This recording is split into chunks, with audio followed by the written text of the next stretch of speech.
మంచి స్పెషల్ పన్నీర్ దమ్ బిర్యానీ. ఇవన్నీ దోరగా వేయించుకోవాలి. కొంచెం ఇలాచీ పౌడర్ వేసి వీటిని పౌడర్ చేయండి. ఇలా ఒక ప్లేట్లోకి పన్నీర్ క్యూబ్స్ తీసుకోండి. ఇందులోకి చిక్కటి పెరుగు, తర్వాత అల్లం వెల్లుల్లి పేస్ట్, తర్వాత ఫ్రై ఆనియన్స్, స్క్రీన్ లో చూపిస్తున్న మసాలా స్పైసెస్, సాల్ట్, తర్వాత పుదీనా, కొత్తిమీర, రుచికి సరిపడా కారం, మిక్సీలో పట్టిన గరం మసాలా, తర్వాత కొంచెం ఉంచండి. తర్వాత చిటికెడంత పసుపు, పచ్చిమిర్చి చీలికలు, తర్వాత లెమన్ జ్యూస్, ఇవన్నీ బాగా కలిసేలా కలుపుకోండి.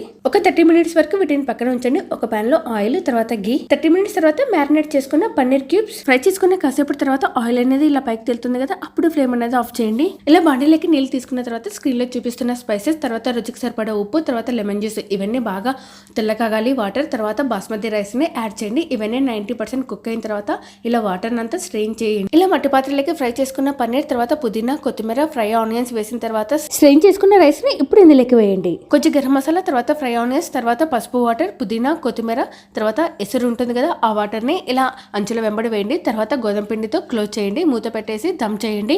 కాసేపు తర్వాత మూత ఓపెన్ చేయండి. తర్వాత సర్వింగ్ ప్లేట్ తీసుకొని సర్వ్ చేసుకోండి. అంతే అండి, స్పెషల్ పన్నీర్ దమ్ బిర్యానీ అనేది తయారైంది.